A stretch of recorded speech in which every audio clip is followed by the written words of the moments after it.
है एक दूध की रोटी हो गई जो आएगा हमारे घर में रोज जो आता है। दूसरी जौन की रोटी हमने कल के लिए रख दी, ठीक है। तीसरी रोटी हमें दान करनी, किसी को खिलानी। ये चार जून की रोटी कमाने के लिए इंसान भागा भागा करता है और वही है। और 4 जून में से सब सोचता है कि सब अभी ले लें, आज क्या ही कर, वो इसी में गड़बड़ हो जाता है। बोले सत्यनारायण भगवान की जय।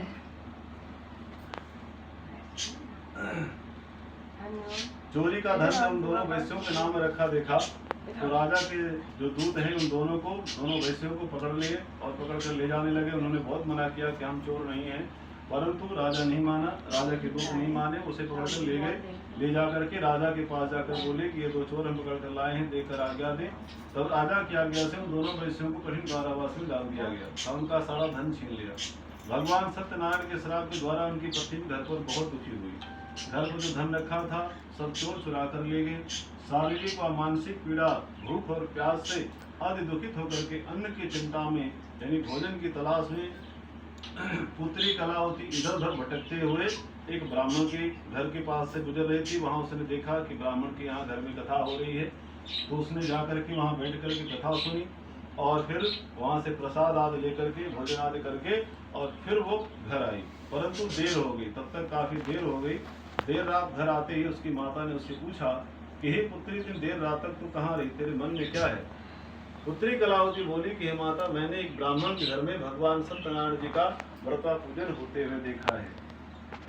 इतना सुनते ही उसकी माता लीलावती ने वो भी सोचने लगी कि हमने भी कई बार भगवान का व्रता पूजन करने के लिए कहा, परंतु हमने व्रता पूजन नहीं किया, इसलिए हो सकता है उसी कारण से हमें जो है कष्ट जो मिल रहा है।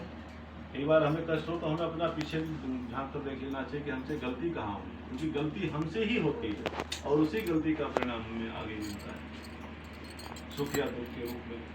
तो लीलावती को भी ध्यान आया और फिर उसने भी भगवान की पूजन की तैयारी करने लगी। उसने लीलावती ने परिवार और बंधुओं के से भगवान सत्यनारायण जी का पूजन किया और भगवान से वरदान मांगा कि मेरे पति और दामाद शीघ्र आ जाए। साथ ही प्रार्थना की कि हम सबका अपराध क्षमा करो। भगवान सत्यनारायण उसके इस तरह से व्रत करने से संतुष्ट हो गए। यानी दवाई सही जगह लग गया, सही दवाई मिली।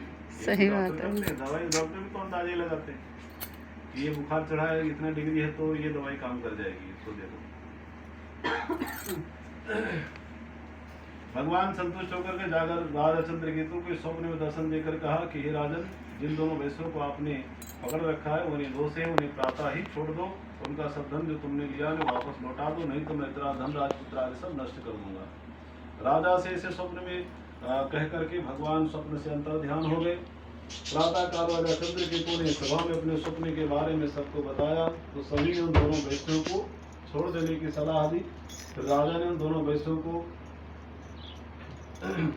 जेल से छुड़ा करके और सभा में बुलवाया। दोनों ने आते ही राजा को प्रणाम किया। राजा मीठे वचनों से बोला कि महानुभाव, भाग्यवश आपको ऐसा कठिन दुख प्राप्त हुआ है, अब आपको कोई भय नहीं है। ऐसा कह करके राजा ने उनको नए नए वस्त्राभूषण पहनवाए और उनका जितना धन लिया था उससे दूना धन देकर के उन्हें आदर से विदा किया और दोनों वैसे अपने घर की ओर चल दिए। बोलिए सत्यनारायण भगवान की जय।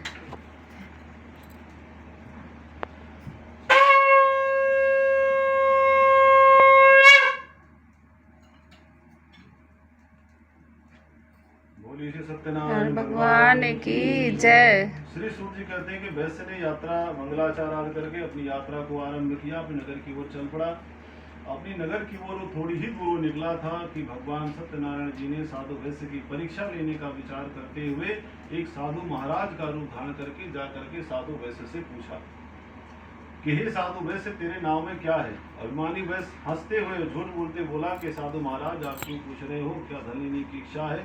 मेरे नाम में तो बेल और पत्ते भरे हैं। वैश्य के इस प्रकार से कठोर व झूठे वचन सुन करके भगवान ने कहा कि तुम्हारा वचन सत्य हो, और ऐसा कह करके वहां से चले गए। जाकर के समुद्र किनारे बैठ गए।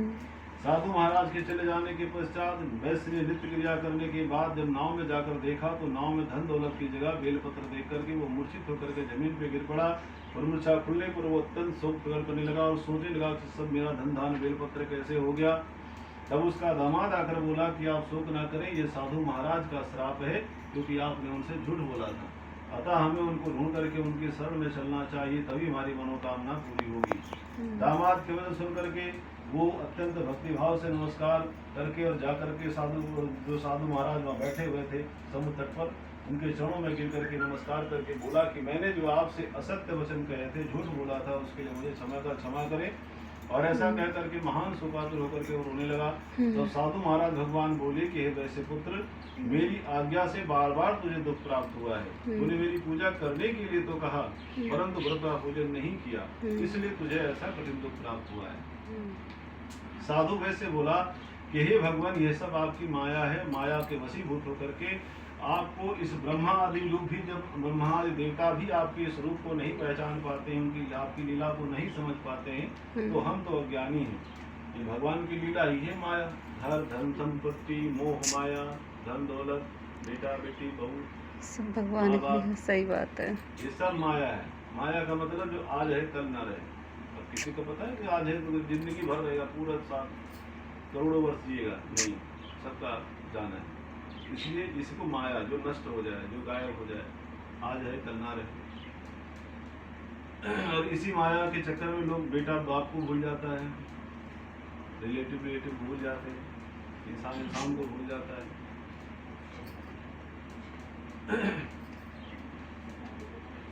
साधु में से बोला कि हे भगवान, आप प्रसन्न हुए, मैं अपने सामर्थ्य के अनुसार आपकी पूजा करूंगा, मेरी रक्षा करो, पहले का समान नौका में धन भर दो।